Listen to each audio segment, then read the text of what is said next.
Assalamualaikum warahmatullahi wabarakatuh. Perkenalkan, nama saya Hamsa, guru matematika di IPT SMA 7 Culrang. Saya adalah CGP Angkatan ke-10. Hari ini kita akan membuat sebuah video mengenai praobservasi untuk supervisi akademik. Hari ini saya ditemani oleh Ibu Nurbaya. Beliau adalah guru matematika di SMA Negeri 7 Culrang. Selamat pagi Ibu Baya. Selamat pagi. Ibu Baya, hari ini kita akan mengadakan sebuah pasca observasi supervisi akademik. Adapun tujuan diadakan supervisi ini adalah untuk mengetahui dan mengevaluasi bagaimana jalannya proses pembelajaran yang dilakukan. Dan tujuan kita melakukan percakapan sebelum observasi ini adalah sebagai persiapan awal sebelum nanti kita melaksanakan pembelajaran, agar proses pembelajaran yang dilakukan bisa berjalan baik dengan peserta didik. Ya. Bagaimana keadaannya Bu Baya? Alhamdulillah. Baik. Kita mulai saja nih untuk pembahasan mengenai praobservasi kita. Kira-kira nanti proses pembelajaran ini Bu Baya, apa tujuan pembelajaran yang ingin dicapai? Jadi tujuan pembelajaran yang dicapai itu melalui model pembelajaran ganya. Yang pertama itu siswa mampu memahami konsep barisan aritmetika dan deret aritmetika serta barisan dan deret geometri. Terus yang kedua, siswa dapat mengidentifikasi pola barisan dan deret aritmetika dan geometri untuk menyelesaikan masalah kontekstual. Oh ya, berarti ada dua tujuan yang ingin dicapai. Nah, Bu Baya, selanjutnya indikator ketercapaian atau tujuan pengembangan yang diinginkan itu yang bagaimana itu? Indikator ketercapaian dan pengembangan yaitu siswa mampu menyebutkan rumus suku PN dan menjelaskan perbedaan antara barisan dan deret, serta mampu menyelesaikan soal perhitungan jumlah deret aritmetika dan geometri. Oke, baik. Mengenai area pengembangannya, area pengembangan yang ingin dicapai itu yang bagaimana? Area pengembangannya itu meliputi dua aspek, pengetahuan dan keterampilan. Untuk pengetahuan, siswa dapat memahami dan menggunakan konsep barisan dan deret, aritmetika maupun geometri, dan mampu menyelesaikan soal-soal yang diberikan. Terus dalam hal keterampilan, siswa dapat mengidentifikasi pola terampil dalam menggunakan rumus-rumus yang sudah dipelajari untuk menghitung suku PN dan jumlah N suku pertama pada barisan dan deret baik aritmetika maupun geometri. Oh ya, berarti ada dua juga yang ingin dicapai, yakni pengetahuan dan keterampilan. Nah, untuk mencapai area pengembangan tersebut, kira-kira strategi yang dipersiapkan itu bagaimana? Pada pembelajaran berdiferensiasi, saya akan menyesuaikan tingkat kesulitan soal atau metode pengajaran untuk memenuhi kebutuhan murid yang berbeda, baik untuk yang membutuhkan tantangan tambahan maupun yang membutuhkan bantuan lebih. Terus yang kedua, memberikan perhatian dan umpan balik yang lebih personal kepada murid yang memerlukan bantuan tambahan dalam memahami konsep. Oh ya, berarti tadi disebutkan bahwa model pembelajaran yang mau kita lakukan itu pembelajaran gani. Nah, berarti media-media pembelajaran yang digunakan itu kira-kira apa ya? Media yang digunakan adalah modul ajar. Modul ajar ini saya bagikan per orang. Terus ada LKPD yang berisi masalah yang harus mereka selesaikan. Waktu pelaksanaannya kira-kira kapan? Besok? Minggu depan deh. Minggu depan. Minggu depan. Ya, nanti Bu Baya tinggal kabari saya kapan jam berapa dan hari apa ya. Nah, kemudian itu tadi yang sudah kita bahas praobservasinya. Nah, kira-kira dari hasil percakapan kita ini apa yang didapat atau yang dirasakan? Banyak saya lebih mendapatkan gambaran tentang apa yang akan saya lakukan nantinya, apa yang harus saya lakukan untuk mencapai tujuan pembelajaran, serta saya merasa lebih siap untuk melaksanakan proses belajar mengajar. Oh ya, oke. Baik Ibu Baya, kita ketemu lagi nanti di kegiatan observasi nanti, dan kemudian setelah observasi itu nanti ada pasca observasi yang mungkin juga akan didampingi oleh pendamping guru penggerak saya. Oke, terima kasih banyak Ibu Baya atas waktunya. Assalamualaikum.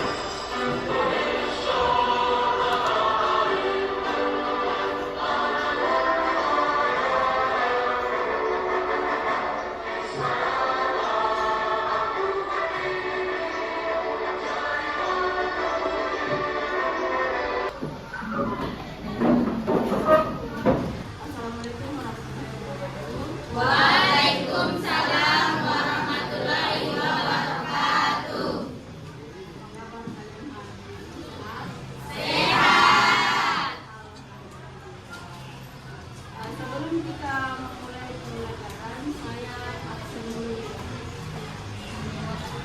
Ahmad Akbaru Agung Putra Aliran Andi Kausan Aulia Heriasti Dewianti Alvina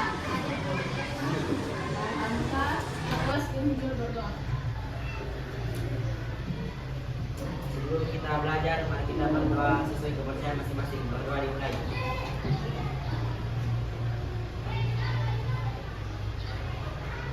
Doa selesai. Kalian pernah menabung? Kalau misalnya kalian menabung, misalnya hari pertama kalian menabung 5.000, terus hari kedua misalnya kalian menabung 6.000, hari ketiga kalian menabung 7.000.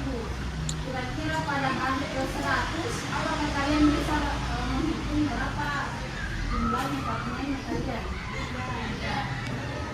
Belum bisa. Jadi inilah sebenarnya tujuan kita mempelajari barisan dan deret. Terutama untuk yang pertama ini adalah barisan dan deret aritmetika. Tujuan pembelajaran yang ingin dicapai materi barisan dan deret adalah siswa mampu memahami atau menjelaskan konsep barisan aritmetika dan geometri. Yang kedua, siswa dapat menentukan suku n dan jumlah n suku pertama dari barisan aritmetika dan geometri. Yang ketiga, siswa dapat menerapkan konsep barisan dan deret aritmetika dan geometri dalam kehidupan sehari-hari. Seperti yang saya contohkan tadi menabung, kalian bisa menghitung berapa jumlahnya uang kalian pada hari ke-100 menggunakan rumus dari barisan dan deret aritmetika. Sekarang, yang contoh yang tadi, barisan aritmetika itu adalah barisan yang perbedaan tiap dua sukunya itu tetap, apakah dia ditambah atau dikurang, misalkan 1, 2, 3, 4 dan seterusnya. 1 ke 2 kan bedanya 1, 2 ke 3, 3 ke 4. Nah, jadi kalau misalnya saya bertanya suku yang ke 100 berapa, ini kan berurut 1 sampai seterusnya. Jadi suku yang ke 100 bisa langsung ditahu bahwa yang suku 100 itu adalah 100. Kalau suku ke 1000, 1000. Tapi bagaimana misalnya kalau kita bilangannya itu tidak berurut, tapi bedanya dan selisihnya sama. Misalkan dari angka 2, saya mulai dari angka 2. Bedanya misalnya 5, beda angka selanjutnya adalah 7. Setelah 7, 12. Setelah 12,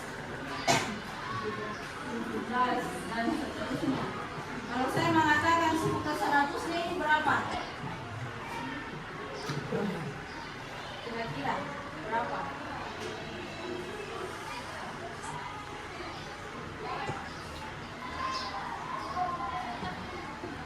Saya menjawab 497.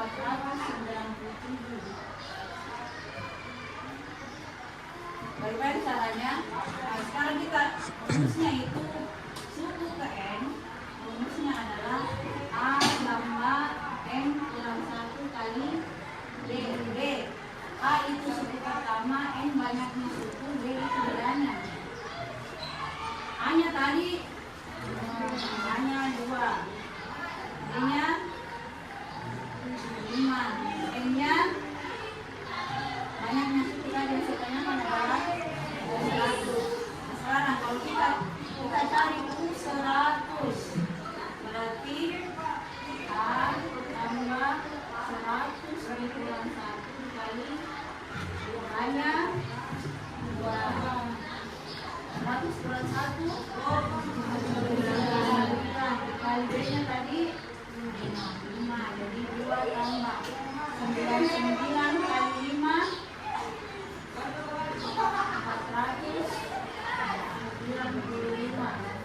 495 tambah 2 197.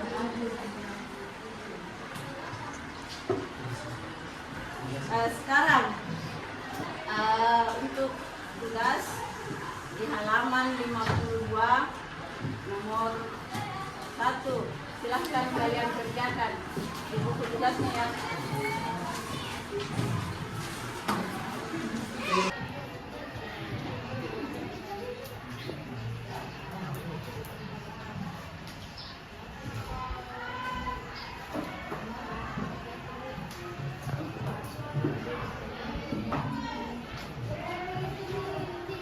Kita mengambil pelajaran hari ini, ada yang bisa menyimpulkan apa yang kita pelajari hari ini? Oke, Baik, dengan belajar barisan dan deret aritmatika, saya bisa membuat deretan dan menghitung jumlah dari bilangan tersebut. Oke, terima kasih. Terima kasih. Jadi banyak manfaat sebenarnya yang bisa kita peroleh. Salah satunya itu ketika kalian nanti mau masuk perguruan tinggi atau mau masuk dunia kerja, mau masuk tentara atau polisi, ini sangat berguna nih barisan dan deret karena ada namanya tes psikotes. Banyak sekali barisan di situ. Jenis-jenis barisan ada di situ, apakah dia lompat berapa begitu. Jadi ini sangat bermanfaat. Jadi terima kasih untuk kalian hari ini sudah berpartisipasi dalam pembelajaran kita hari ini. Insya Allah untuk minggu depan kita bahas tentang barisan dan deret geometri. Saya akhiri cukup sekian. Assalamualaikum warahmatullahi wabarakatuh. Waalaikumsalam warahmatullahi wabarakatuh. Assalamualaikum warahmatullahi wabarakatuh. Perkenalkan, nama saya Hansa, calon guru penggerak angkatan 10 di Kabupaten Jura. Hari ini kita akan melaksanakan kegiatan pasca observasi. Setelah kami melakukan observasi dan praobservasi, kembali saya akan melakukan kegiatan pasca observasi dengan Ibu Nurbaya. Selamat pagi Bu Baya. Hari ini kita akan melakukan kegiatan pasca observasi dengan tujuan untuk melihat atau merefleksi bagaimana kegiatan-kegiatan yang pembelajaran yang sudah dilakukan selama observasi. Oke, baik Ibu Baya. Tadi kita sudah melakukan kegiatan observasi di kelas. Nah, hari ini kita kembali melakukan pembicaraan yang kemarin sudah observasi. Sekarang kita melakukan pembicaraan pasca observasi. Nah, tadi Ibu Baya, bagaimana perasaan tak dalam melakukan observasi di kelas tadi itu? Senang dan puas dengan pelajaran yang kita lakukan. Nah, adakah hal-hal yang dirasa cukup baik dari pembelajaran yang dilakukan tadi? Saya menyajikan materi dengan cukup tersusun. Yang kedua, minat dan fokus pelajaran anak. Berarti sudah bisa menarik perhatian siswa ya. kalau kita skalakan di dari antara skala 1 sampai 10, posisi kesempurnaan pengajaran itu kira-kira ada di poin mana? Kurang lebih 8. Lebih belum mencapai kesempurnaan. Berarti masih ada yang dirasa kurang cukup. Oke, baik Bu. Di sini ada kira-kira dari skala penilaian tadi kan ada 8. Jadi artinya masih belum sempurna. Nah, kira-kira adakah di hal-hal yang dirasa masih perlu disempurnakan atau ditingkatkan dari pembelajaran juga?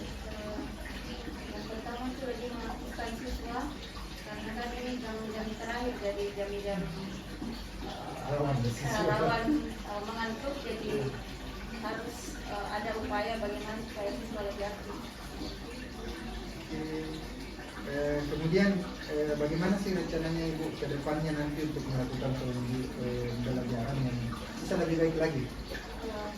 Saya merencanakan pembelajaran yang berdiferensiasi, artinya sesuai dengan cara gaya belajarnya siswa. Oke. Nah, kapan rencananya Ibu mau menerapkan pembelajaran di kelas ini yang secara berdiferensiasi tadi? Setelah saya rasa bahwa pembelajaran yang saya lakukan itu saya sudah persiapkan secara matang. Langsung saya dapat menunggu waktu lagi. Oke, Bu Baya. Nah, Bu Baya ini menerapkan pembelajaran yang berdiferensiasi di dalam kelas. Metode pembelajaran berdiferensiasi itu kapan rencananya diterapkan? Itu tadi kan Ibu Baya sudah menerapkan setelah persiapan sudah siap. Nah, komitmennya Ibu Baya untuk melakukan, apakah pembelajaran berdiferensiasi ini cuma dilakukan satu kali itu saja atau Ibu Baya siap konsisten melakukan? Kalau misalnya hasilnya bagus, maka saya berencana untuk konsisten melakukan.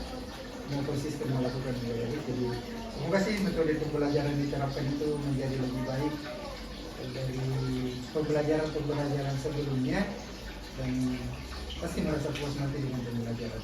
Ya, itu tadi pembicaraan kami Baya. Namun bisa mungkin saya minta dari pasca observasi ini pembicaraan yang dilakukan ini, apa kesimpulannya yang didapat? Kesimpulannya yaitu saya bisa mengetahui kelebihan apa yang saya lakukan pada belajar mengajar dan apa kekurangannya, serta bisa lebih mempersiapkan diri untuk pembelajaran berikutnya. Oh iya, baik Ibu Baya, terima kasih banyak ini atas waktunya. Semoga kita sesama guru makin bagus dalam melakukan pembelajaran di kelas dan bisa konsisten melakukan. Ya, terima kasih Bu Baya. Baik, itu tadi pasca observasi yang saya lakukan Bu Baya. Namun hari ini juga hadir pengajar praktik saya dari guru penggerak. Mungkin ada yang mau disampaikan Ibu? Ya, selamat siang Bu Baya. Alhamdulillah telah diobservasi oleh Pak Hamzah dan baru saja kita telah melakukan percakapan pasca observasi. Alhamdulillah dari kegiatan percakapan pasca observasi yang saya amati yang dilakukan oleh Pak Hamzah sebagai kap, sebagai profesor sangat bagus tadi. Saya rasa tujuannya sudah tercapai dengan maksimal. Kenapa saya katakan seperti itu tadi Pak Hamzah sudah memberikan pertanyaan-pertanyaan terbuka yang bisa membuat Ibu Nurbaya memaksimalkan potensi dari partisipasi pembelajaran yang telah dilakukan. Selain itu Pak Hamzah juga telah menguatkan komitmen Ibu tentang rencana tindak lanjut ke depannya ingin mengembangkan area-area di mana lagi yang ingin dikembangkan. Dan tadi juga Pak Hamzah sudah berkomunikasi secara sangat dua arah dengan Ibu, memacu Ibu untuk banyak memaparkan, banyak mengeluarkan, dapat menggali apa-apa yang sudah baik dari praktek-praktek pembelajaran yang telah dilakukan. Luar biasa Ibu, luar biasa juga Pak Hamzah telah melakukan supervisi akademiknya dengan sangat baik. Saya berharapnya nanti kedepannya bisa mengadakan seperti akademik yang terus dan terus berkelanjutan dengan praktik coaching yang semakin baik lagi Pak Hamzah. Saya kira seperti itu. Terima kasih. Baik, terima kasih banyak Ibu.